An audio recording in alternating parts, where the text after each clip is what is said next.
Hey guys! In this video, I will be showing how to install new HyperOS package installer on any Xiaomi, Redmi, or Poco device. Download this app, link in description.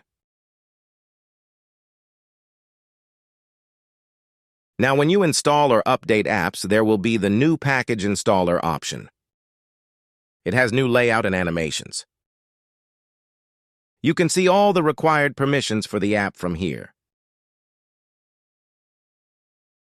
You can also configure the package installer settings from here. There is a page for security authorization where you can configure the verification method for installing apps that haven't been verified by Get Apps.